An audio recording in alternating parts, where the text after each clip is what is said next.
Good evening, ladies and gentlemen, and welcome to a brand new episode of the Beats, Brews, and Points of View podcast. I'm your host, Neil Richter, along with my partner in podcasting, sitting next to me on my left, D-Man Bates. The PIP, that is me, and we are in Detroit Rock City for episode 125. Yes, sir.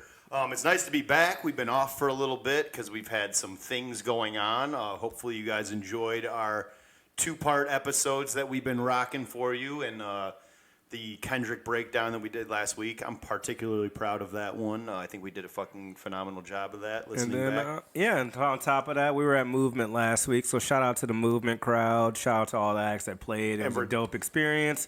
If you check on the gram, I edited some photos and stuff like that just for shits and giggles. Yeah, definitely. Yeah. And we're definitely going to get to more of that later because coming up on the show tonight, unfortunately, we have to talk about tragedy once again. There's a lot. There's been a lot the past couple weeks. Very sad, but it's part of life, so we have to do that.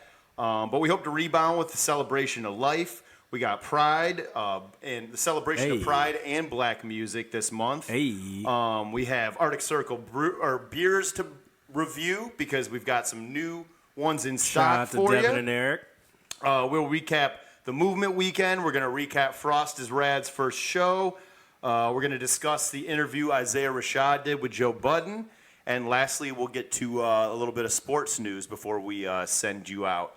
But before we move on, I just wanted to let you know that song that we started the podcast with was by an artist named Sylvester, and it's called Do You Make Me Feel Mighty Real?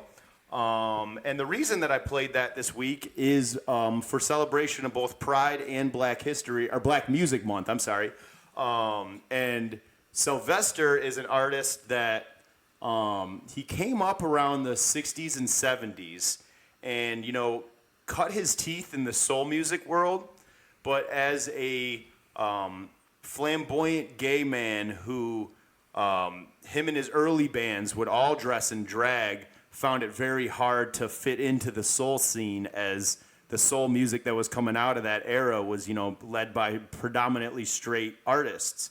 There wasn't Which is insane considering the clothing choices. Oh, for sure. For that. I mean, you got like Rick James. Yeah, you got like. For real. Who's my man? What's that word out? Who's that dude? Wore the fucking red ass jockstrap. Yeah, man. For real. But yeah, so he was having trouble finding ways to chart. And so they pointed out in this article on The Guardian that I wanted to read this little clip from you guys that in early 1978, Sylvester was in desperate need for a hit. He was 30 years old and had already lived an extraordinary life. In the late 60s, he had been a member of the Discotheques, a group of fierce black teenage drag queens, somewhere between a street gang and a sorority house, as one former member of the band put it. They openly flouted California's laws against public cross-dressing and wandering the streets of South Central Los Angeles in full drag, and through outrageous hedonistic parties. Sylvester later claimed that this band had joined in 1965 Watts riots, looting wigs, hairspray, and lipsticks. Just the fun stuff. He graduated from high school wearing a blue chiffon dress and a beehive wig, moving to San Francisco and joining the Crockett's, a cross-dressing hippie performance art troupe singing old blues and jazz standards with an astonishing gospel-trained voice amid the LSD-fueled madness of their shows. So they went on from that to, him making this album called Step 2, which I have over here, in 1978. And that's kind of when he found a home in disco music. He was having a lot of trouble with soul music, as I just mentioned, and kind of had producers that were like, well, have you been hearing this disco stuff going on? And they played it for him, and he started writing music in that fashion, and his producers were kind of like baffled about how like good it sounded right off the rip. And so he ran with that, and that album, I think, let me pull up this real quick. It went to number 28 on the Billboard charts and number 7 on the R&B soul charts, which is funny. It didn't even hit like the disco charts, which is what he's going for. But I mean, that could be traced to artists today, especially black artists, being pegged as R&B when they want to go pop. That's true, and also I wonder if there even was a disco charts yet, because that was pretty early, like the early 70s, or late 70s, early 80s is when disco was really starting to pop. So it might not even been a charting thing. They might not have had a subsection for it yet. But you would think disco, I mean, in the 70s, 70s, 80s, that was probably one of the biggest genres in the world outside of like hard rock and roll, I would say. Yeah, for sure. Yeah, there was a whole rock and roll versus disco fucking battle at that time. But I just wanted to share that a little bit with you guys because, he was an outspoken gay black artist, struggling to find, a home, and in Detroit too, we really celebrate dance music and electronic music and all forms of it. We just had the biggest celebration of it last weekend with Movement, and that was a great time, dude. How much fun did you have at Movement? So, I enjoyed myself. I definitely partaked in the events of Movement. It was first fun. time in 3 years. Yeah, honestly, it's my first time going to Movement since it was free, first of all. I got to see 2 Chainz perform. That was cool. Which is 2 Chainz, and then before him was Icewear Vezo, and before him it was Nisha Nashe. Yeah. And I got to see them. I also got to see Clive on Stroke, which was dope. Fuck yeah. What was it? Don't Be Afraid of Detroit. When did the album come out? Like early 2000s, I want to say. I'm not even sure on that. I have to look. I might say that for something old, something new, because I went back and listened to that album. Claude's awesome. Detroit legend. I checked out a lot, man. Fly Low was great. Fly Low was amazing live. Dude, you know who did we see? Like, we didn't even expect to see when we kind of were standing off to the side where we were on a alleged hangover. So, when we were just like walking around when we were waiting on Shannon. Who was it? Gorgon City? Oh yeah, yeah, Gorgon City. They were that dope, man. I never heard of them before that, and they were ill. Yeah, I really enjoyed them a lot. They did that sweet ass cover of Jefferson Airplane where they fucking like really danced it out and shit, and that was pretty fucking sweet. I had a great time. It was fun to see that type of energy back in the city. It's nice to have people out doing their thing and shit. It's overwhelmingly hard to keep up with all your friends that you want to see at these festivals because you're constantly bouncing around. We had groups of people just rolling through. I mean, especially by like the first night, it was just me. It was just me, you, and Sean for the most part. By like night 2, when we had people over and stuff like that, and it was a whole thing, dog. That's the one thing about festivals is hard. Like, I feel like you guys have to. I feel like there should be, and I feel like a lot of people either do this, but have like a common meeting ground if you guys get separated. Straight up. Because I think like night 3 when I got separated from you guys, and I'm just like finding like 6 different groups to hang out with. I think you guys walked out. Mind you, I was fucking gone out of my mind at this point. But like I think I was like I tried to venture out because I wanted to get water eventually, and then you guys like got disappeared. I'm like, oh shit. And then I'm like, all right, I guess I'm rolling solo. I guess I'm on a choose your own adventure type deal right now. So. Dude, yeah, day 3 I was like spent. I did see Grizz, like a little bit of his set. Yeah, I saw a tiny bit of it, and then I left. But yeah, man, overall Movement weekend was super fun. We really enjoyed that. The after parties were solid too. After parties are sweet. We had some at our own house. Marble Bar was cool. We missed Spotlight, but shout out to Spotlight. I love that place quite a bit anyway. I wanted to go. They had another like a post movement one on movement Tuesday. hangover day. Like the next day I was like, I'm good. I can't stomach anymore. I spent mad money on the movement. It was all worth it. It was great. For sure, man. But shout out to Sheefy too, because I saw like he had the mural on the back and everything like that. Dude, yeah, he was doing his thing. Sheefy McFly, he had the paintings and everything, and he was doing his own DJ sets and yeah.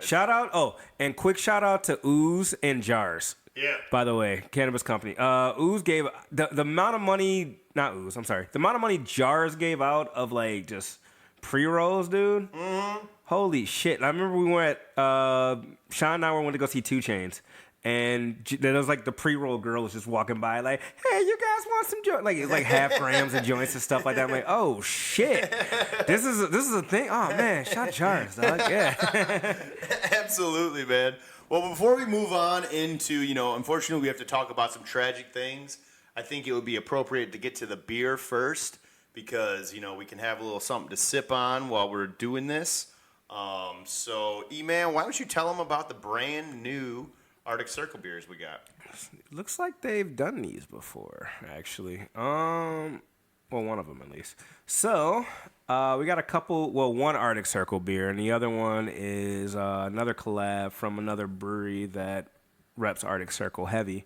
But let's talk about the Arctic Circle one first. We have the Blue Tubes, which is looks like a blueberry Hefeweizen brewed with. Actually, I think this was a stout. Yeah, so actually a stout with marshmallow and blueberries, running at 8% ABV. Nightly shows in Vegas go together like shrimp and a cocktail. Every joint on the strip has a signature show. The Performer Series takes a playful spin on some of the crowd favorites and offers a variety of beer styles, all waiting for your applause. So shout out to our sponsor, Arctic Circle Brewing Company, Devin, love you, man. as well as Loaded Dice Brewing. Hopefully we get them on the show very soon. The artwork is killer, man. by the way. The Blue Man Love Group. it, man. Yeah. And this one's a little different. This one's got like the... That's different. Ghoul. Yeah, that's a different beer at all. Yeah. Is that supposed to be Shania Twain? I don't know who it's supposed to be. Oh, yeah, my Tart will go. So it would be Celine Dion. Shania Twain, Celine Dion. Yeah, Both Canadians, right? I think so. Yeah, they are. Shania Twain, Celine Dion, Biebs, The Weeknd, all Canadians. Well, while we toast these up, I'm going to play you guys a little bit of Sheafy since we were just talking about them. Here's a little bit of 20 Bitches Deep out of Sheafy McFly. Hoo-wee! My lord. Yeah, so I didn't even break that one down yet. Let me see what you got here, Neil. Here. All right, let's see here. It is a sour for sure. So they got like a whole. So it's like a Vegas strip series they do. That's interesting. I was just reading about it. So that, my friend, is the Tart. My Tart will go on. So it's a collab beer between, shout out to Austin Brothers Beer, by the way, and Loaded Dice Brewing. It's a collab series. It's a kettle sour that features on the Saskatoon berries right before pack. That features the addition of Saskatoon berries right before packaging. A liquid tribute to the Queen of Las Vegas. I guess that is Celine Dion. Yeah, for right? sure. What's the 6% ABV coming at no IBUs, rating at a 4.28 on Untapped. Yeah, man, I'm excited to try that one too. It's pretty good, man. It's definitely a sour for sure. It has unlike a lot of sours, you definitely can still taste like the, I don't know what to call it, almost like the back end of like a Pilsner type of deal. It almost seems like a Pilsner mixed with a sour, kind of. Would that be accurate with this one? I haven't tried it yet, so I can't make a judgment on that. Yeah, you're gonna have to pour this. I'll pour a little bit on that one. Okay. Let me Let's switch them here. Whoa, I just felt like some reverb when I set the beer down. Damn, I should have had some water to rinse this bad boy out. I think I have one sitting over here. I just want to rinse the cup out a little bit. Yeah, man. So as far as the Blue Tubes, so I wasn't expecting blueberry and a stout to really go together, especially with like the lactose thing, like marshmallow. It's really got a nice solid you can taste like the blueberry fruit to it, but it has almost kind of like a weird dude, I can't even describe it. It's all over the place for me, to be honest with you, Devin. Let me see what you're saying. So it's your mic is definitely it's a really some reverb. nice yeah, it's a really nice balance to it. So it's got that stout chocolatiness to it, right? But then that marshmallow gives a little bit of a velvety smooth consistency. But then it has almost I can't even say stone fruit because blueberry is not a stone fruit. It's Obviously, also kind of dry. Yeah, a dry finish. But it's the actual consistency. Yeah, dude, it's weird. It's not bad. It's just I don't know how to really describe it. You know what? I actually like this a lot more than most stouts that I would taste because I feel like it's more carbonated than a normal stout is.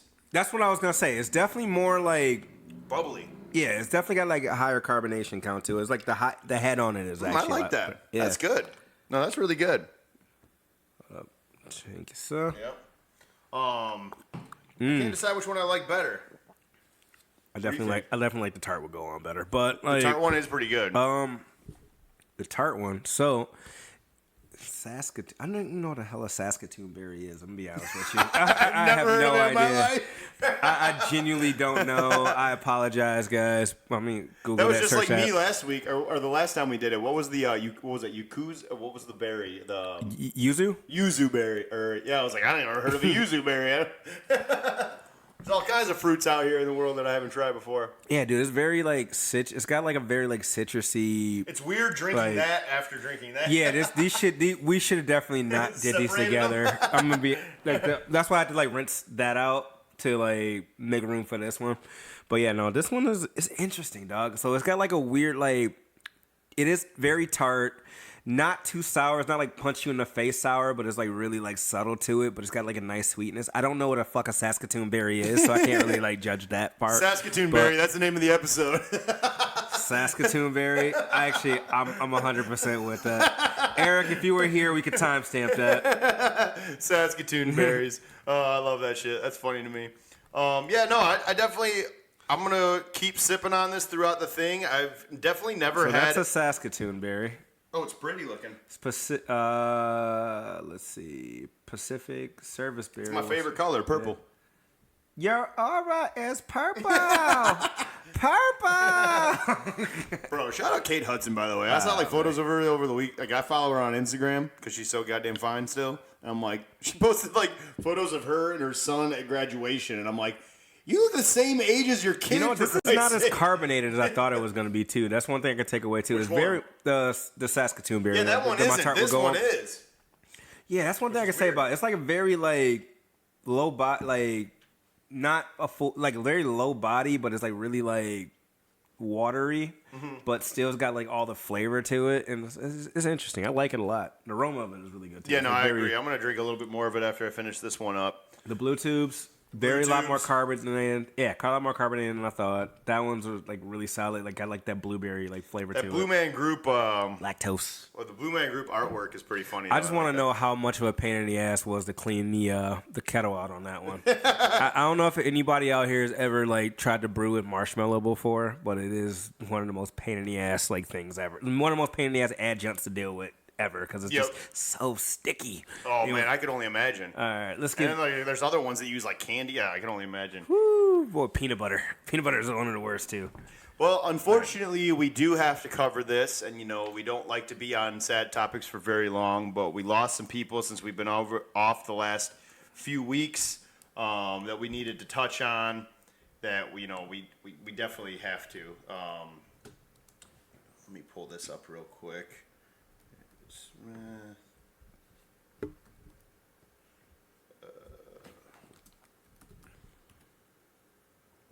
Okay, yeah. So there was a few things that I wanted to touch on this week in the RIP section, and first one is kind of like a little bit close to home. There is a jeweler that's pretty famous in Detroit, whose name is Dan Hutchinson. And he was popping, I think, originally because he was outfitting some of the D12 guys back in the day. Proof was one of his first big clients. He makes these really beautiful jewelry. And the reason I'm touching on this mostly is because I used to work with, I don't even want to mention his name because I don't know if he wants to be on the podcast. I didn't ask him. So just a friend of yours. Just a friend of mine that I used to work with back in the day at Palermo who, at a turning point in his life, he was coming up to, his 30s and was, at this place where he was tired of being a line cook, and he had been friends with Hutch for a long time. And Hutch offered him an opportunity at the jewelry shop, and, it really changed my friend's life, like in a big way. He went from being, broke to like, doing good things in life and big things in life and stuff that he can be proud of. And, that guy was that for a lot of people. He offered a lot of Metro Detroiters jobs and really was thriving in his jewelry business. And unfortunately, last week he was with his wife in their Yukon Denali, and they were just leaving one of the pawn shops that he owns in Detroit. And this man pulled up on him and unloaded 12 shots into the driver's side door, killing Hutch. unfortunately. How was his wife? I actually didn't. His wife didn't know she was with. Did him. not get one bullet, which is so That's a lucky blessing. and so fortunate. And I just wanted to read this here because I just saw that they just posted that they caught the guy. So it was a 44-year-old Detroit man has been charged in the shooting death of popular jewelry store owner Dan Hutchinson Wednesday afternoon in Oak Park. Ray Dontra Larry was arraigned Friday according to the court documents and entered a non-guilty plea, but bond was denied. He was charged with first-degree murder and firearm possession of a felony. Police say Larry approached Hutchinson and opened fire, shooting him multiple times in what they have called by investigators a targeted killing. The owner of Hutch's jewelry was inside the GMC Yukon Denali with his wife at the time in the car, pulled up and fired more than a dozen rounds into the SUV. She was uninjured. Hutchinson had been taken to the hospital but died in the hospital. So we want to just say rest in peace to him. I know he's, also was close with, Sean's cousins in the Day One group. They got all their jewelry outfitted by Hutch. You just saw them all recently together on that Sports Center clip that was going around, with OT's big old chain. That chain is fucking ridiculous. It's so crazy. But yeah, Hutch was right there with them, and that's his seats. Like, that's his club seats at the Pistons. So, a big member of the community that we lost. So, yeah, no, I'm be honest with you, I wasn't really hip to Hutch. Right, yeah, for sure. I don't know, but yeah, that's still the loss of life, especially in the community. As part of our culture and stuff like that. And he was just a positive guy, man. Like, he was just nice to everybody. So. Shout out to him. Like, I didn't know that you even had that personal connection to him. Well, your boy, but still, like, I didn't know anything about that situation. So that's, right. Yeah. So, rest in prayers peace, out, Hutch. man. I'm glad his wife's okay. That's a blessing in his own. And did he have kids? I'm not positive on that. I'm not completely, because I didn't know him personally. I only knew my buddy that was like his right hand man, basically. So, Mike, I'm sending love to you, buddy. If you're listening. But then also we want to say rest in peace. I was unfamiliar with this rapper, but he apparently was a pretty big deal in Atlanta. This was today, right? This was, I think yesterday it happened. His name is Trouble. I wasn't super hip to his music, but I was going through his catalog today, and he's got a lot of songs with Mike Will Made It. He's got a song with Drake, Gucci Mane, Drake, the Migos guys. So like he was definitely doing his thing, and unfortunately he was gunned down and killed at 34 years old, which is a trend that we're going to be hearing about this whole RIP section, which is really troubling in this country. And then moving on, also in Atlanta, Metro Boomin. That story's fucking crazy. Massive producer, massive producer of Countless the last hits. 10 years. I mean, it's unbelievable how many hits that guy has now. Unfortunately, his mother was killed and shot by her boyfriend, who then killed himself afterwards. So we just want to, we don't Prayers know out to Metro Boomin, man, and his family. Exactly. Like, I don't want to spend too much time on that because that is. Agreed. Because we got a lot of. sad. I'm gonna just keep it a buck with you. We got a lot of sad shit to talk about the next 20 minutes. So. And then also Master P's daughter, which is another super sad thing. It always makes me more upset to hear about a person losing their child more than anything. That really upsets me, which is going to be more talked about here in a second, but I'm going to save it till last. We also got to say rest in peace to Ray Liotta, legendary Goodfellas actor who passed away in his sleep. They say peacefully, so that's at least gives you a little bit of like reprieve, I guess, a little bit. You know what? The one thing I will say that hopefully somebody can laugh at. Remember when Ray Liotta was in the movie that 50 Cent thought he was going to win an Oscar for? Remember he lost all that weight? All things fall apart. Yeah, he was like the doctor that told him he had cancer. I think. There used to be so many funny memes about that. To this day, people post that photo because 50 lost a ton of weight. He thought he was going to the fucking moon off of that movie. And people were like, "Yo, 50 literally lost all this weight like Christian Bale for a movie that nobody motherfucking mind saw." you, 50. I mean, 50. 50 has power for life. So he has a bunch of shit going on, so he's fine. Oh, he's fine. But He thought he was getting a fucking Oscar off of that shit. He thought he was getting... That is hilarious to me. But By the way, if we sound a little weird on the mics, this is our first attempt at recording by ourselves without Eric, because Eric is gone. So if we sound a little reverby or randomly gainy at certain points, we're sorry. We're not engineers. Yeah, we did our best. We're trying. I tried. I was at this bitch for like 4 hours working on this. We are gonna make Eric doctor this shit up so it sounds crispy. But anyway, we're gonna definitely give it the meat and potatoes. I think Ray Liotta's probably his most notable roles would be Goodfellas and Field of Dreams. Did it the same year, by the way. Was that the same year? I think that was the same year. What range? That's what crazy. A range on that. Dude, honestly, I have to say this because me and him are both gigantic movie fans. We're fucking nerds for the shit. I think Goodfellas is like, if not in the top 10, top 20 movies that's ever been made, in my opinion. Like, that's one of those ones that, like, if it's on, you're going to fucking watch it because how can you not? It's like, I think it bests a lot of gangster movies that people hold in a higher regard, honestly. I think it's better than Scarface. I think it's right up there with The Godfather, quite honestly. He was working, so when he what was it, Puerto Rico he died or something like that? Somewhere in South America. He was on vacation with his wife. No, I thought he was filming a movie. No, he was on vacation. That's what maybe he was. I heard he was filming some like a movie or something like that. I just saw a thing today that said he was out to dinner with his wife the night before, like that he died. So like he was... Dude, Blow. I'm just looking at his catalog. Fuck, I forgot Blow too. Yeah, John Q. Dude, the B movie.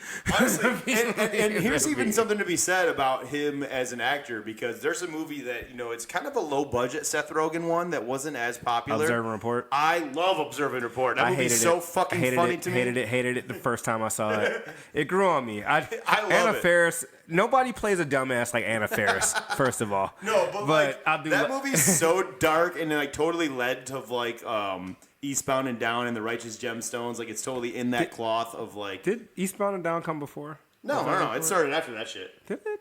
For sure did. 100%. Evan Goldberg, or not Evan Goldberg. That was like Danny McBride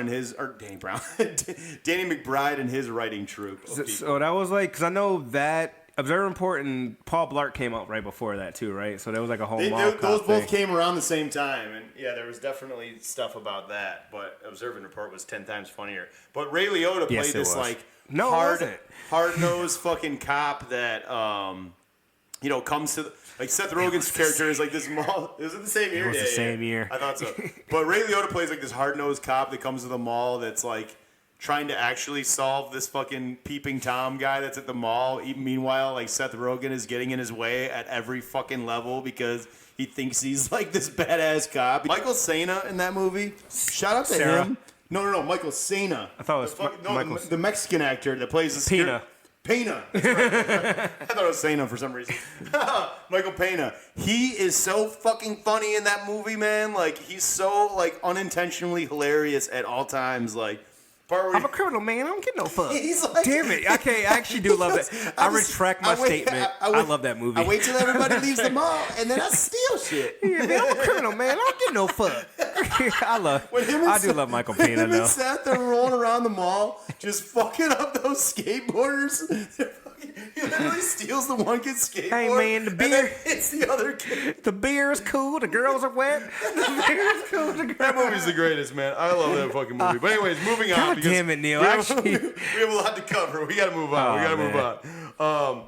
And then also, one of the founding members of Depeche Mode, Andy Fletcher, who was their keyboard player, synthesizer, which is like, in a band like Depeche Mode that is like this, early on post-punk, kind of like electronic group.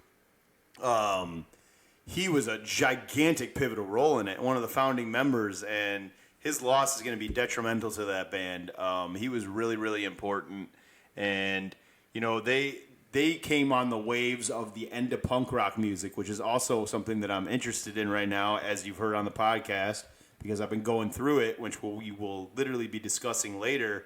Some of the funny part is tonight I'm going to be talking about the Sex Pistols, and Sid Vicious actually played drums for Susie and the Banshees, very first gig ever, and Andy Fletcher, he credits Susie and the Banshees as being one of his earliest influences in making music for the Depeche Mode. So it's crazy how everything kind of ties together sometimes in life, man. But that's definitely one of those things.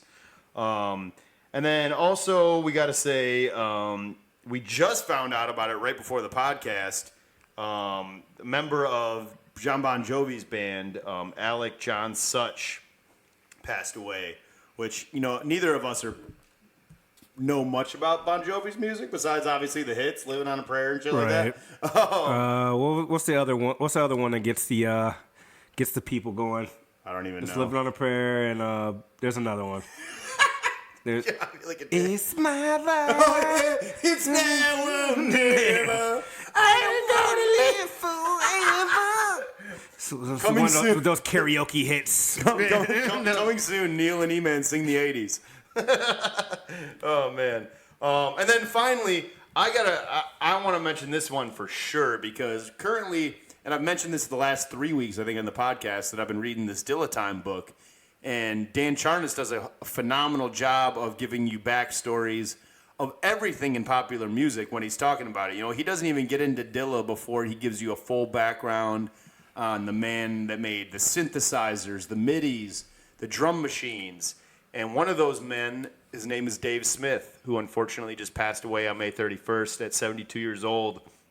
And he was the founder of the synthesizer company Sequential. And Smith is credited as creating the first polyphonic synthesizer with fully programmable memory, the Prophet 5, which had a major impact on the music industry and was also the lead development in the MIDI, which is a standard interface protocol for synchronizing electronic instruments and audio equipment. So, I mean, that guy, that might sound like a lot of nerd shit that you don't even understand, but the MIDI is so goddamn important for people making music in today's time. Like, it's so influential. It completely, the synthesizer and the MIDI completely revolutionized the sound of popular music. I mean, that's why you don't have to have live instruments anymore. It's because of things like that. 1,000%. Yeah.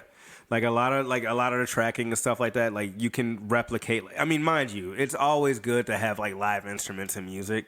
However, it takes like that logistical factor out of it to where you have to like call up this person and stuff like that to get these live tracking down.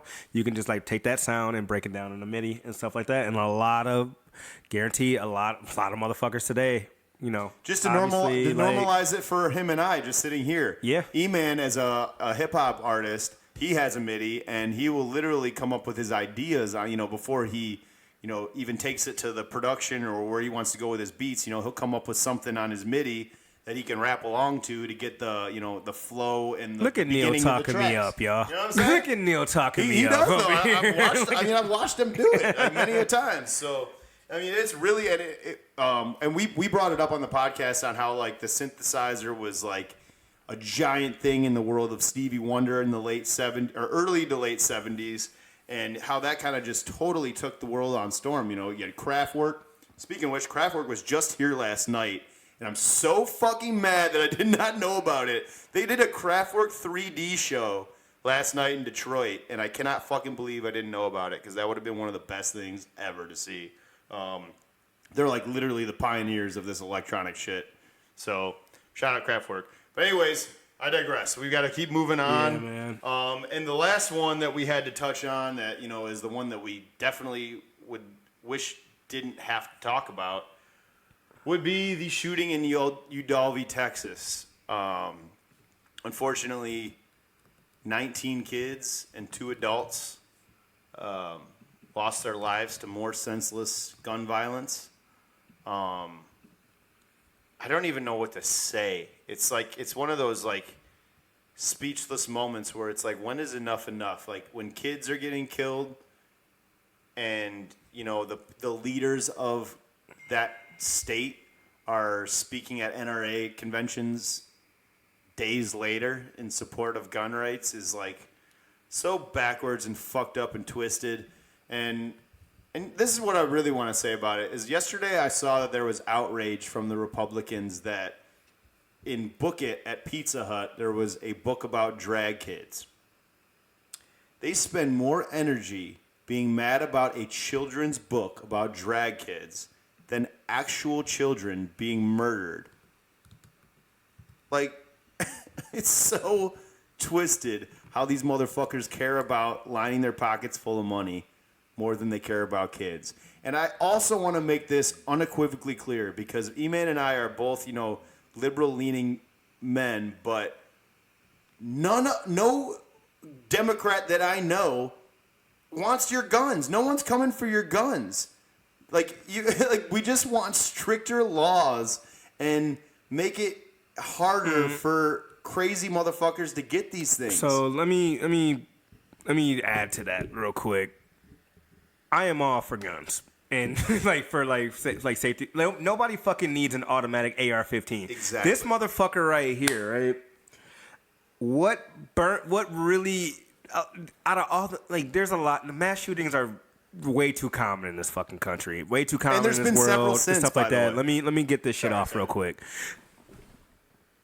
The fact that this situation, this kid just turned 18, right? Mm-hmm. He just turned 18.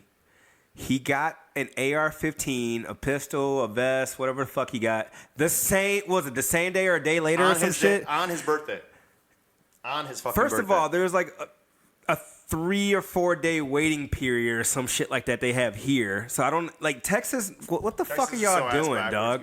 Man. First of all, on top of that, this dude is 18. What the fuck do you need an AR-15 for at 18 years old? Yeah.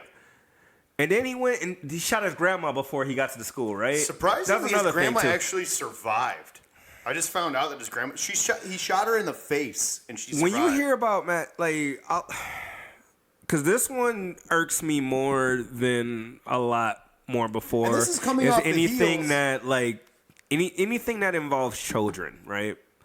Because 19 fucking children lost their lives to me. And a school where you're supposed to be safe, where you're supposed to be guarded, and everything like that.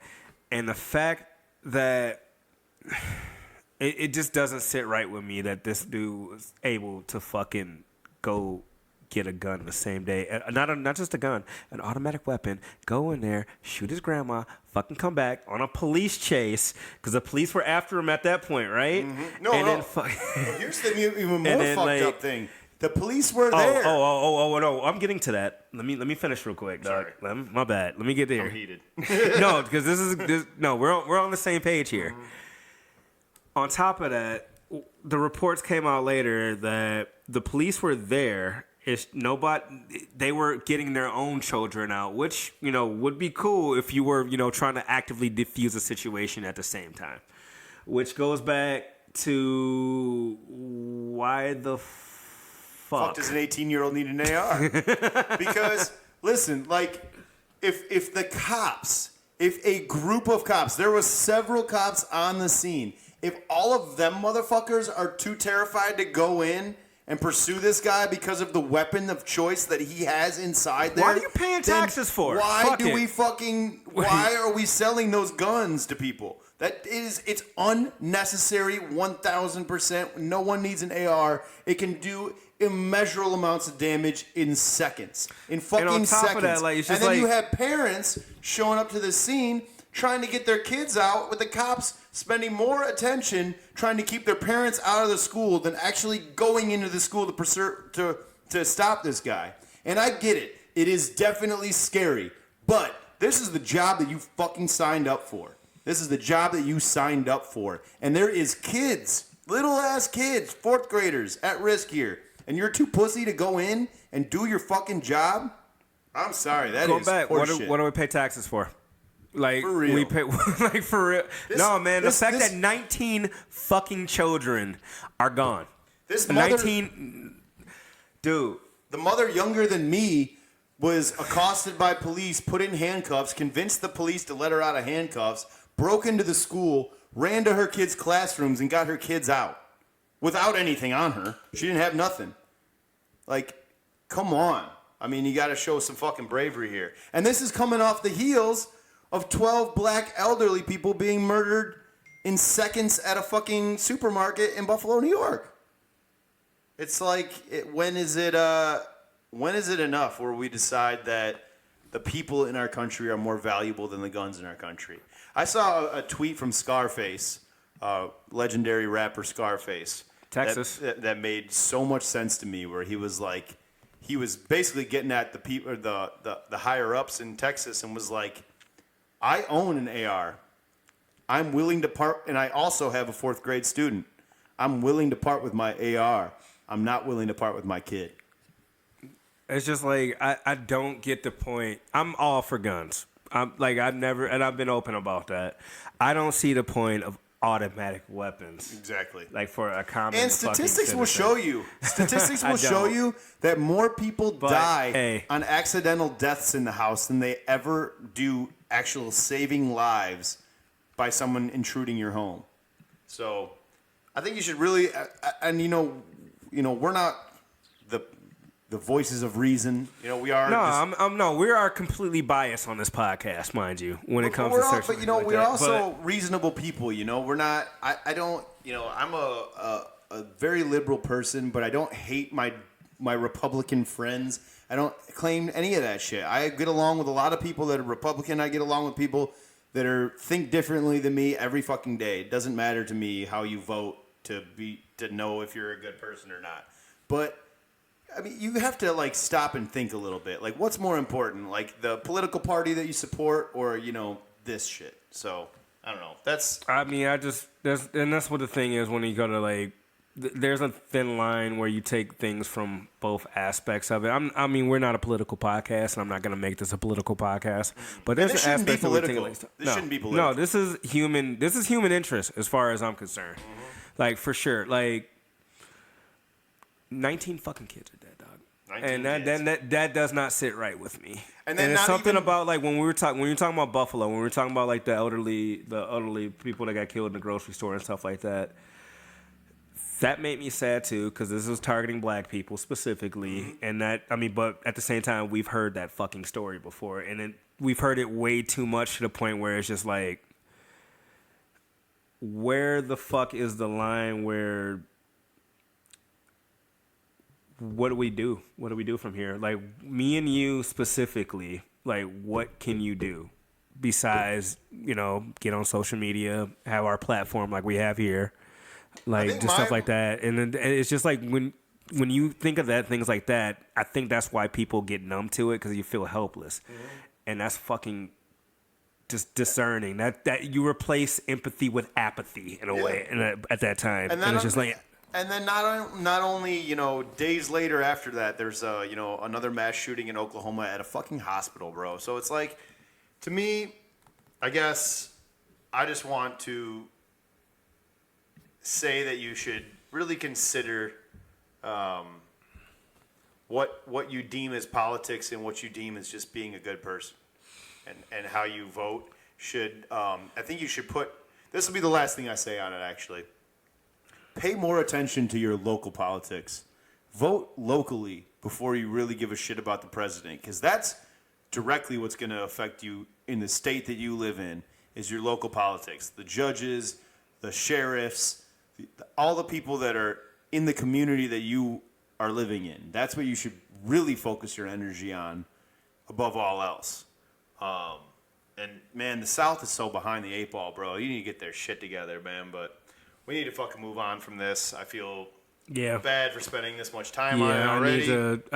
We need to switch topics, because it's And it's hard to even switch topics from there, because how do you do it? I don't know how these. No, you don't. We just have to fucking do it, unfortunately. And it's I feel for these. So prayers out to the families of the children and the teachers that were, because it was 3 adults, right? 2 adults and 19 kids, and that teacher. She let her life on the line, dog. She died a hero. Yeah. And unfortunately her husband died of a broken heart the day after. It's fucking crazy. So her kids are orphans now. It doesn't sit right with me. And then the dude got taken out too by the police, right? Yes. He's one of the adults that died, actually. He's one of the 2 adults that died, the teacher and him. But yeah, it's unfortunate. I don't know how you late night hosts do this shit. Like I don't know how Jimmy Kimmel does that and then goes on and fucking like does a show after. It's because you replace empathy with apathy because it happens way too often. Yep. And so I guess in true fashion of what I do on this show, it's a fucked up society we live in. Terrible death like, comes more life. So we do have to celebrate some birthdays. So there are people out here that are moving around and living and having a good time, and we will transition in that. Plus, I'm sure all of you have. Because we've been off since when it happened, so it's you've had time to sit. Yeah, you had time to I mean, you don't process this. You take it for what it is, and you say prayers out to everyone because that's all you can fucking do. But also knowing that the thoughts and prayers are not fucking doing enough. You gotta do more than fucking prayers and thoughts. Like, what do you do with that deal? Yeah. Like, what do you genuinely do with that? It's like for tough. real? It's like, tough. what can you actually do? There's a GoFundMe out there for the support the families. I saw that. Here's how I transition. Right? Brandy Carlisle had a birthday. Yes. Hey. No, we are going to get to the happier things in life here. Let's do it. Brandy Please. Carlisle had a birthday that, is one of America's best singer-songwriters. She's kind of transcended genre, has made some super friends in this industry, and, she's even on Alicia Keys' last album, even though that, their music doesn't typically sound anything like each other. But I kind of love that in life when you see the unassuming artists collaborate with each other. And then also one of our favorite goddamn rockers of all time who stands for the right side of the cause, who literally does not give a... No, not Frost. Tom Morello for Rage Against the Machine. Is that Frost's birthday, is it? It's not, no. I was going to say, what? And then the voice of God himself, I believe he really is God, maybe, right? Morgan Freeman's God? He's got to be God. I mean, he literally played God in a movie, yes. He's so much of a big deal that we decided like a couple weeks ago, or probably a couple months ago, that we're not doing actors' birthdays anymore. Morgan Freeman transcends But this. he's Morgan Freeman, so fucking, yeah, shout out Morgan Freeman. Also a really big deal, which made me really happy, almost brought a tear to my eye, even though the ceremony was kind of funny because the chick couldn't get the sign off the street sign, but Big L got a street named after him in New York. Dope. And we celebrate his life, even though we lost him in the early 2000s. Early, man, like he would have been one of those guys. Dude, he was. I think about that randomly sometimes. Like, what if Big L was around? I think he'd be. I think he'd be Jay-Z, Biggie level, straight up. Like he was. Yeah, he was like, on that track. When you go back and listen to the Put it on, his first couple albums, man, like it's just like. It's like the best kind of street rap you could ever hear because it's not like a glorification of it. It's like a fucking news story about what the fuck you hear in the hood. Would Vince Staples be like our version of Big L? That's a good point, man. That's a good comparison. I like that.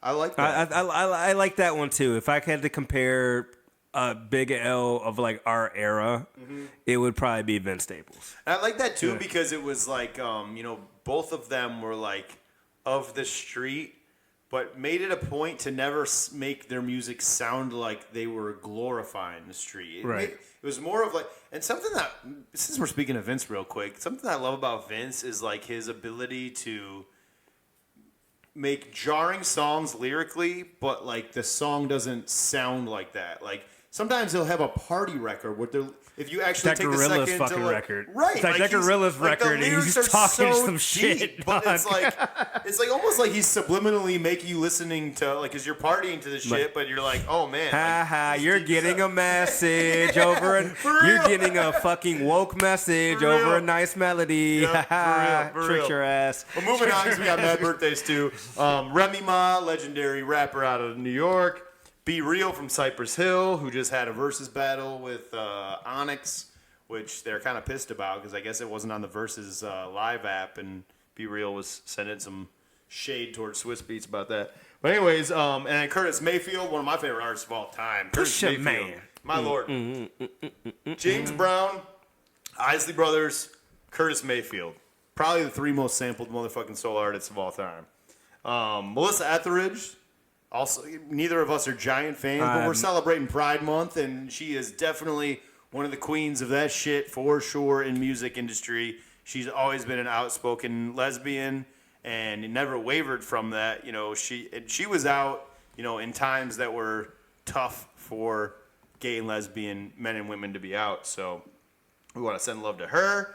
And then let's see, what else do we got here? Oh, Shaky Graves, who is you guys that listen to our show might not know who that is, but he's a bluegrass musician that makes some really, really dope shit. Like I had not heard of much of his stuff until Andy took me to that bluegrass music festival, and he headlined there.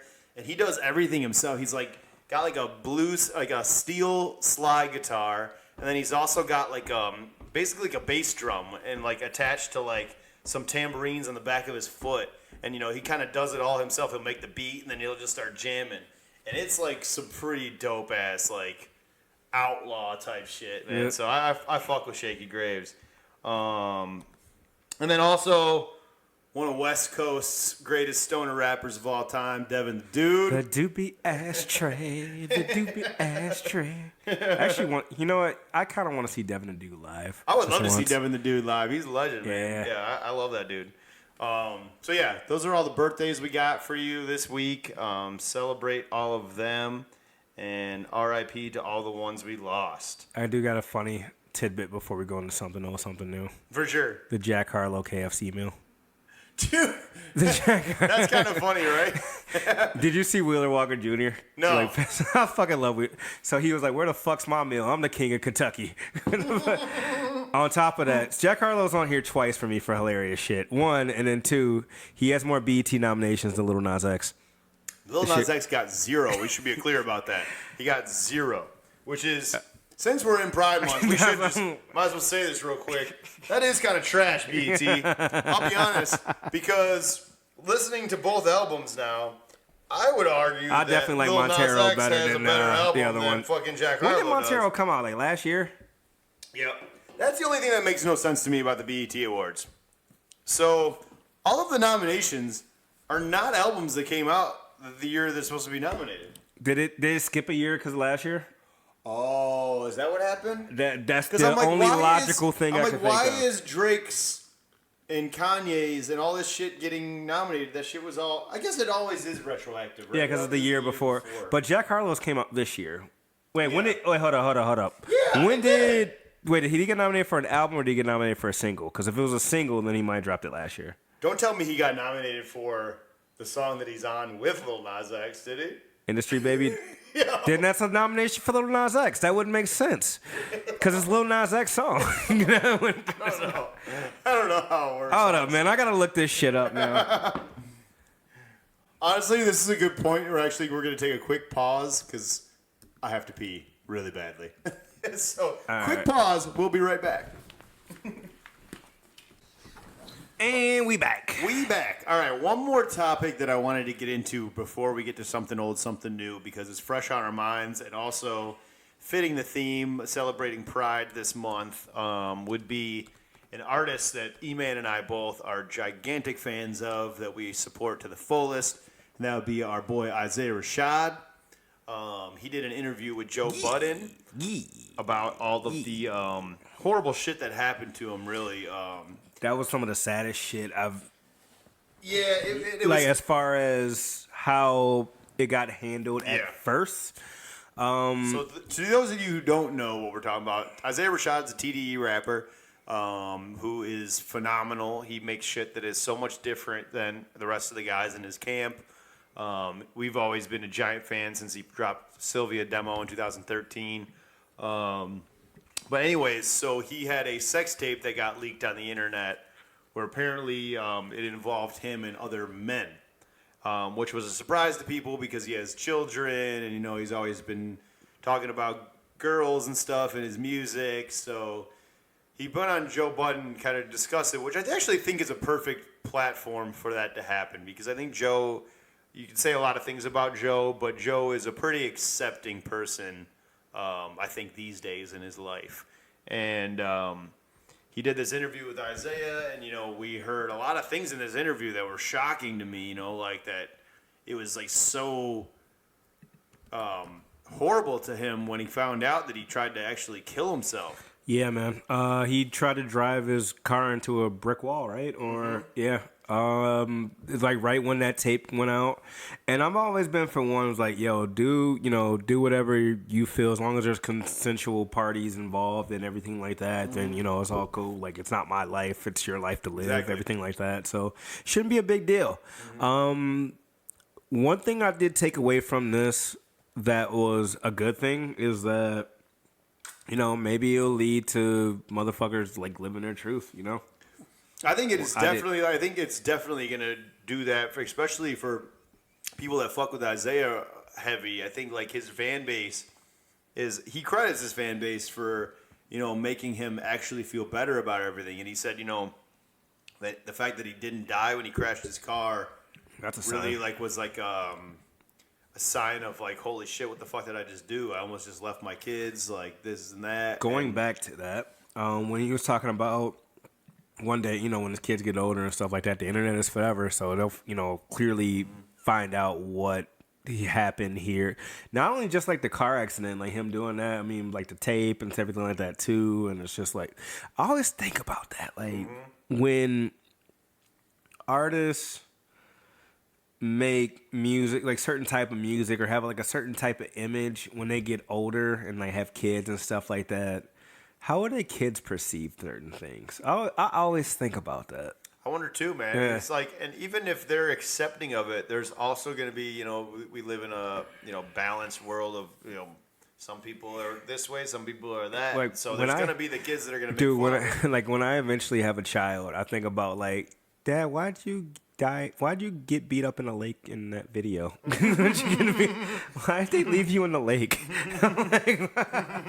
But I think about like things like that, like just the random shit. I mean, just like certain things like that's public and things like that. Like, man, it's gonna be crazy. Like It is. And I don't want to spend too much time on it because we do have to get to something new. Isaiah Rashad thing really had a positive outcome at the end of the day. Definitely had a Shout positive out to Joe, by the way, because that was actually a good interview. It was a great interview. I think they did a great job. Yeah. It actually deepened my love for Isaiah Rashad as an artist, quite honestly. I respect an artist that is willing to be vulnerable and willing to, share parts of the. And obviously, he didn't like. That's something that maybe he wouldn't have, but he credits his partner now. He said his girl now has kind of like she's also that way, where he called himself kind of. He described it as gender fluid, but it's more of a pansexual type of thing, where you fall in love with like a personality of a person more so than them being this gender or that gender. He said it's also very new to him. He said it's something that he hasn't experienced more so than in the last few years of his life. So he's still learning about it and trying to figure out how to navigate his life with that. And shout out to his girl that's helping him do that. That's awesome that he has that. That's pretty ill. No, I mean, I honestly, like, to have, like, that communication and bond with, like, a person and stuff like that, that's actually pretty dope. So, shout out to, his partner, and that they have that communication, that understanding that they can do that. And last thing, that's really rare. And just so I can make a joke about it, to end it, to make things laughable again, I don't care who's sucking Isaiah Rashad's dick, as long as he's still putting out that fire-ass music that he always makes. I mean, you can do it's your body, your choice, dog. Like, you could do whatever you want, just give me the music. And speaking of which, to end this on a super positive note, he said he's already got the album title picked out for the next shit. That shit. He said he said that this inspired him more than anything to get in the studio. He's like, when I'm dealing with pain is when I'm recording the most music. He's like, when I'm not, like when everything's Gucci, I'm not in the studio as much. So he's like, I got a lot of fucking shit to write about. That goes into everything we always talk about. Why, like, people sell trauma. Misery loves company. Artists sells trauma.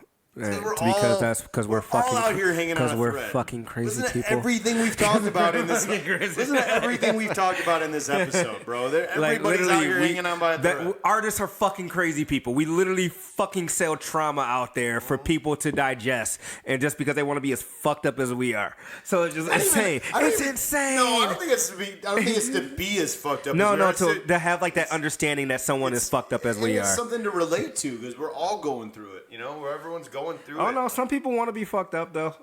Some people want. Yeah, that's true. That is true. That's true. That is true. But like, I'll be honest. Like to piggy, because we definitely said that we were going to talk about Kendrick more and more as this podcast goes on.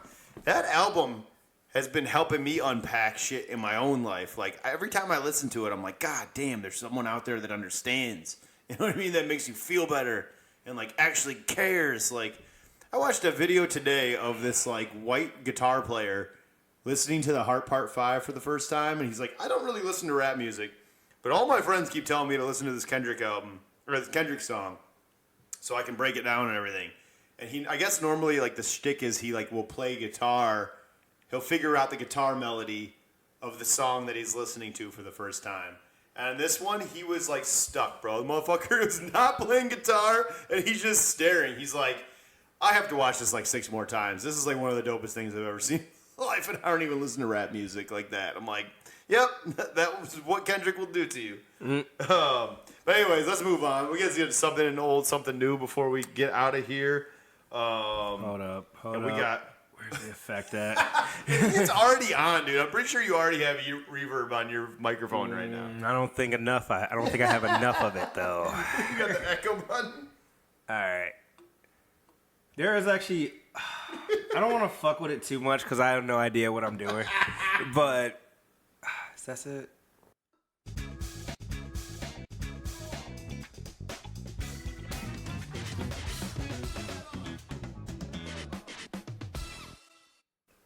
It was fucked. That wasn't what I wanted to do. So loud, no. That was super loud. I apologize, guys. Something old, something new. Where the fuck did that presetting come from? Just this arbitrary funk beat. That was what you know. I kind of want to use that for transitions going forward. That shit was kind of ill. If we can figure out, if we can figure out how to turn the gain down on it. Let's not fuck with it right now. We'll figure that out a different day. Yeah. Speaking of say, something old, something new. I will kick this bitch off because I think I can't really remember, quite honestly, but I've got this shit queued up, so why the fuck not? So as I've been chronicling the history of punk rock music, I got you through the early stages of Detroit, and then I got you through the early stages of New York. Well, also at the same time that the Ramones and Blondie and Talking Heads were starting to bubble off in New York, you had a band that was super fucking inspired by the Ramones and all that shit that was happening in New York, and that would be the Sex Pistols out in London, England, which led to a giant punk scene. And something that like I've really been taking notice of in discovering all and learning about punk rock music is it is eerily similar to the way some of the hip hop music in that same kilt, more of the emo hip hop and left of center hip hop is. That a lot of these motherfuckers died so young, dude. yeah, they lived their music. It's like it's such a baffling thing to read about because, like, all right, so the Sex Pistols started in '75.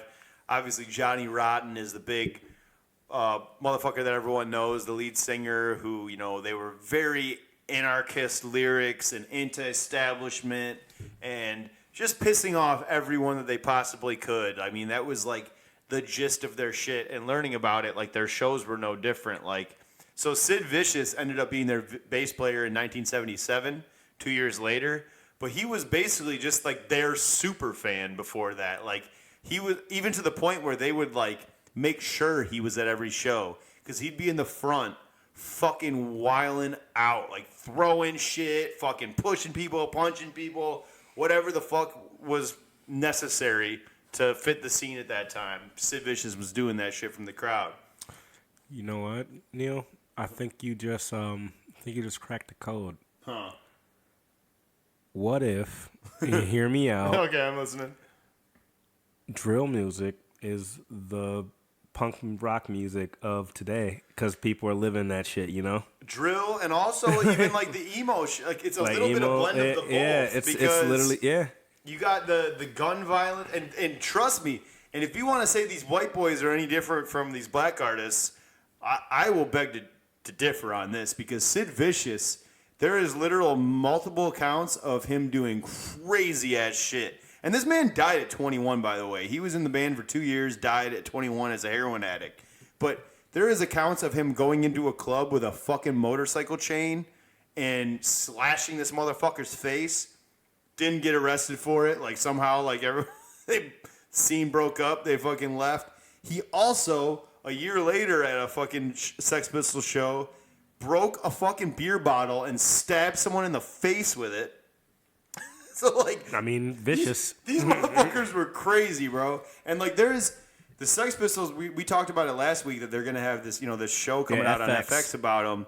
But there's also, like, it's like one of the most chronicled bands, and they were literally a band for 2 fucking years. And you ever watch the Sid and Nancy movie? That's what I was just going to say. The Sid and Nancy movie, which is about Sid Vicious and this American chick who had moved to London who became, like, an obsessive fan that Sid Vicious got, wrapped up in his life with. Nancy Spungen? Yeah, I don't remember what her last name was. Yeah. How do you pronounce this? Spungen? Spungen? Spungen. Let's go with that. Like. But yeah, they were like, and she was also already a heroin addict. These guys were so fucking young. Like, I think about artists like him. She was 20 when she died. Yeah, Fuck. I mean, they were fucking super young. They both OD'd, I believe. But it's just crazy. But the Sex Pistols, the one thing that I wanted to say is they made. Let me pull this up real quick. This shit makes me sad too, dog. To be honest with you, it's just like living the lyrics. It's really for fucked sure. up. So they made this song they came out in 1975, and as most of these punk bands that we've learned about, when they came on the scene was much different when their first album came out. And the Sex Pistols only ever had one album. They were only a band for 2 fucking years, and they're like gigantically iconic and influential. But they made this song called God Save the Queen. And they're from London, England, and it is sacrilege and, like, basically borderline against the law to talk shit about the Queen, bro. Like, that was not being fucked with. And they made this song called God Save the Queen that is all about how big of a piece of shit that family is. And it literally got banned from every single radio station in England. They could only play it in, like, clubs, and even certain clubs started not allowing them to play because they made songs like this. But guess what? On the Beats, Brews, and Points of View podcast, we gonna play that shit. So here's a little bit of God Save the Queen out of the Sex Pistols. Pretty fire song, if I'm being honest. Unfortunately and ironically, I do have to say, man, Johnny Rotten has kind of conformed into a MAGA douchebag. Over the years, I did see him wearing a fucking MAGA hat in support of Donald Trump, and that was... I saw a MAGA bucket hat. I saw a MAGA bucket hat the other day. No! So there's this, you ever heard of, I forgot, the Let's Go Brandon fucking campaign or whatever? Yeah, it's so fucking stupid. I still don't get it, but there was like a rapper that pretty much jumped on that. And yeah, he was like holding like automatic weapons with a fucking MAGA bucket hat. That was the motherfucker that jumped on stage to attack Dave Chappelle. He was a fucking MAGA douchebag. But, anyways... Sex Pistols, definitely gigantically influential. I guess we're going to find out much more of it coming up soon with this FX show. But yeah, I just wanted to let you guys know that, it's so crazy to me how, like, quick-lived artists can become so influential like that. Like, such a short life, Think about stuff like that. Even like Jeff Buckley, man, who only had one album before he died, and it literally fucking changed my life. His goddamn. Is there any relation to Jesse Buckley? I don't think so. Okay. No. Tim Buckley is his dad, who was a folk singer in like the 60s and shit like that. But, anyways, on to E-Man. E-Man, something old for you, my friend. You know what? I think I had Portishead last week, but I did listen to the third album. Did you? I don't think you had. Did you have Portishead last week? I feel like I had Portishead. Did I? I don't think you did, dude. I don't think you did Portishead. Oh, okay. Okay, I must have saved it then. Anyway, so I went to Portishead's second album, their self-titled album, Portishead. I was cutting grass for my grandma a couple of weeks ago, and I was just in the mood for something chill, man. You relax, and then actually going back to the Kendrick album because I know like the what's homegirl's name? The lead singer of Portishead. Oh, Jesus Christ! Shit. We should be more prepared. Hold up, I got this. Hey, Beth Gibbons. Gibbons. Okay, so yeah, Beth Gibbons is on the Mr. Morale and the Big Steppers album on the Mother I Sober track. And it kind of made me go back and listen to a little bit of Portishead because they're like one of my favorite, like, allegedly being high as fuck in my room albums or artists to listen to, just like to relax and kind of unwind with. Because I don't know why. It's just like the voice and like the melody and just how they actually just fucking sound is just so. The production on their albums is just so fucking outstanding to me. Yeah. And that's why I really always enjoy Portishead. And I feel like the lead song off of Cowboys was fucking a big song for them. Like that, yeah. I mean, obviously, I think Dummy is like their biggest album overall, right? Probably so. But yeah, man, I want to talk about their self-titled second album, which was really great to me. Let's go into a little bit of the history.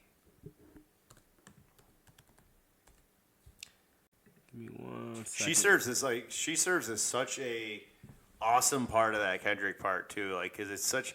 As I described on the podcast, it sounds like almost like a Radiohead-esque piano groove that he just starts going off.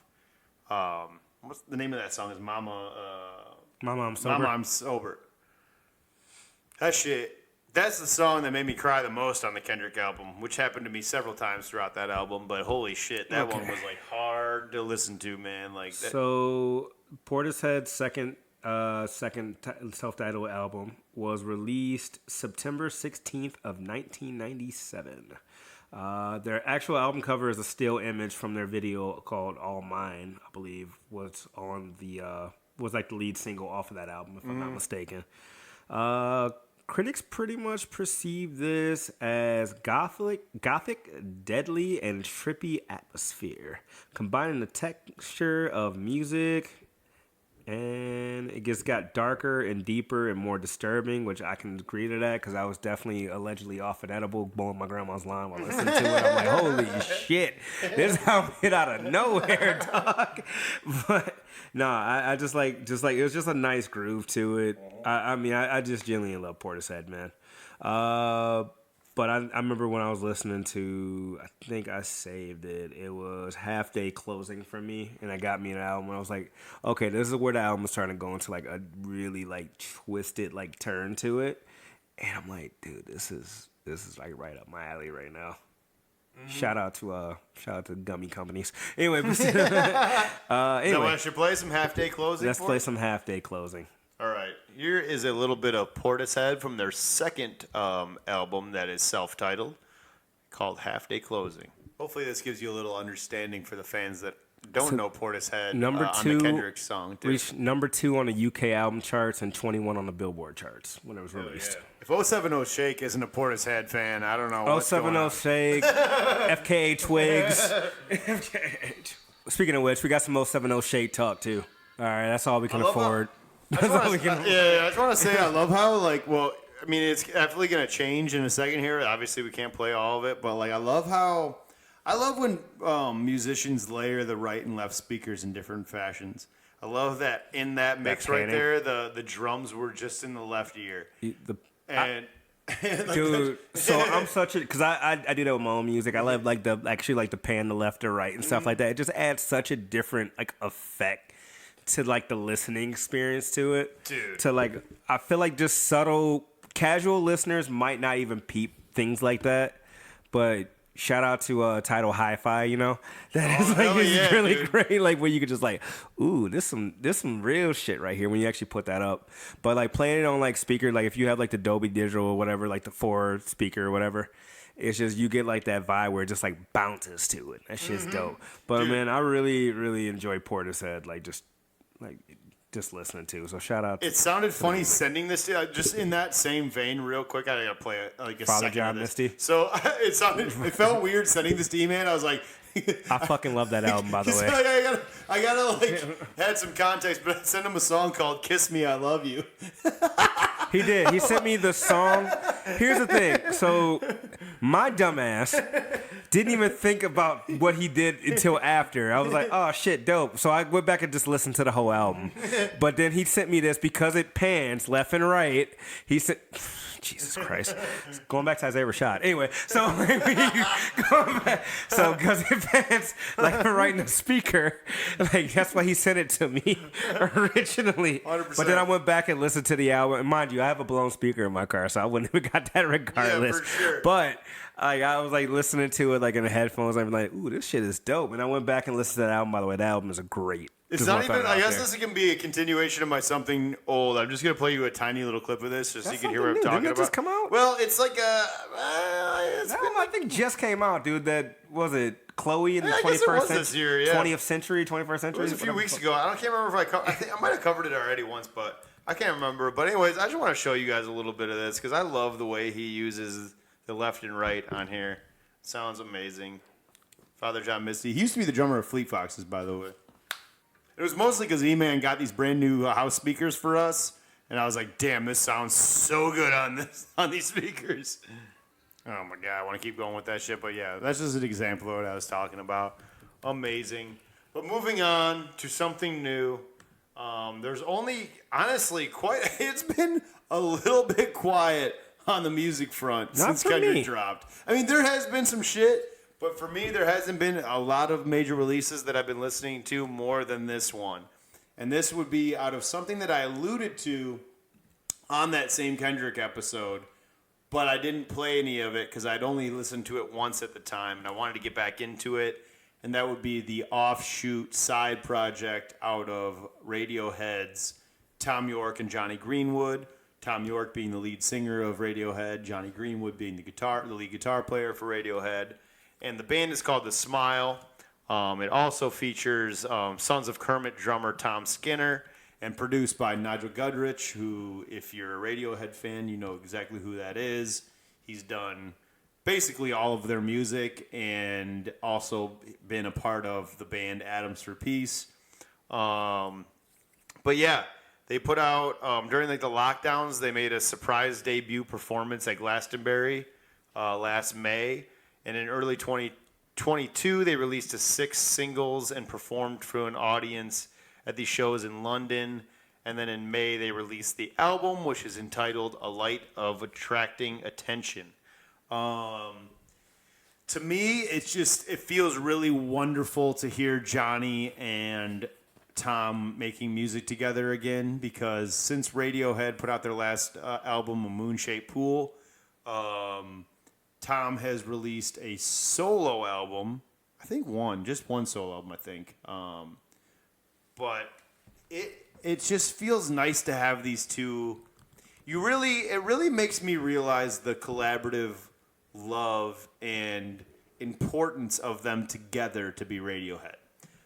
Because Tom's solo stuff definitely doesn't feel as Radiohead, because it's more of electronic-driven stuff. Tom has been on record saying that if he had to pick one instrument the rest of his life to use, it would be his computer. So it's nice to have this feel of Johnny's presence in Tom's songwriting ability. So for me, this shit is really nice to hear. I really found a lot of shit that I love on it. I'm going to pull you up my favorite shit on it real quick. The Smile. I also would like to hear some more Radiohead, if I'm being perfectly honest. And maybe like the takeaway from this album is I'm like, oh shit, I'm ready for a Radiohead album. But this song called Thin Thing was like, this actually made me feel more like Radiohead and like the more upbeat Radiohead shit that they were doing on like In Rainbows. So here's a little song called Thin Thing, and I think this shit is so fucking dope. So here you go. Yeah, so shout out to them. Let's play. Speaking of that album, by the way, Ricardo Payroll. Yeah, I really wish Payroll did more beats like that. I do too. I just wanna throw that and his out new there. one's amazing too. Yeah. So don't get me wrong. Oh man, we need to talk about that. We'll talk about that next week. Yeah. Payroll's new album is phenomenal too. That's one we could have got to. Yeah. But let's play you guys a little bit of Oakland Steppin' in Detroit out of Kamaya and Sada, baby. Here is that for you off of her project entitled Divine Timing. Sada growing on me, man. Yeah. He's definitely like the front runner, I would say. The beat is so Oakland and Detroit at the same time. It's so crazy. Yep. Last thing I want to say is it just popped in my head. Hold on. I'm making movies like that nigga Ben Stiller. She definitely said that. Last thing I want to say is it's heavy on the mind. Fucking Fox News, quit using rap lyrics and weed as the excuse for gun violence, because neither of those are the fucking cause. They tried video games too. Don't get that wrong. And video They've been games. trying and video horror games movies for decades. Suck my dick with that. Straight up. Like, that's the worst. It depends on the person, dog. Oh, bro, that shit It depends on the person. It depends on the upbringing. It's nature versus nurture. I was a motherfucker that gets bullied in high school. Fuck Fox, unequivocally, fuck Fox News and everything they stand for. Every one of them motherfuckers can suck it raw. I really hate them. Laura Ingraham literally went on there and said, "The pot psychosis is the reason for." No, pot psychosis gives you panic attacks. I was gonna say. I know that firsthand. She said she blamed it on the violence in this country. The only thing violent pot has ever made me want to do is violently eat a bag of Chips Ahoy cookies, bro. I've seen you violently make some tacos before. That too. Like, I'll violently eat some food. That's about it. Or violently. No, I take a violent fucking nap. I am fucking my pillows all the way the fuck up. Oh man, them sheets are getting fucking murdered out here. Might even remember my dreams. All right, lastly, before we get out of here, man, we just want to say shout out to the sports going on right now. In the NHL playoffs, you got Anaheim going against the Oilers. Colorado's up on that series 3-0. And then you got Tampa Bay against the Rangers. The Rangers are up 2-1 in that series to lead to the Stanley Cup Finals.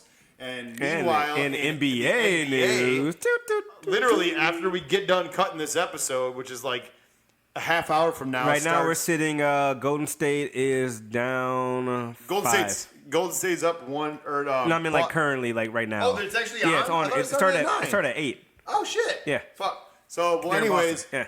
Golden State lost the first game, which was mind-blowing to me because I fell asleep and they were way up, and then I woke up and Boston fucked them up. So, Boston, this new team is pretty fucking crazy. I guess maybe that's how I should close this. Jason Tatum, bro. Jason Tatum, but there's also that song Chris Middleton called Marcus Smart by Rosenberg. Let's see if I can find it. Wait, he's not on there. He is. That's the other green team. No, Marcus Smart? No, I was saying Chris Middleton. That's the other green. That's the Bucks. What was I doing? Shout out to Peter Rosenberg. It's actually the 1-year anniversary of his Real 8 album, and he announced that Real 8 2 is coming early 2023. Hey, that's dope. So shout out to him. He's got a song on the album called Marcus Smart about the Celtics and how he's like this fucking, amazing player, and it features Flea Lord and Stove God Cooks. Here's a little bit of Marcus Stove Smart. God might be my favorite, bro, trap rapper right now. Yo, he's so fucking fire, man. I fucking love Stove God. We love y'all. We'll see you guys next time. Peace. Peace.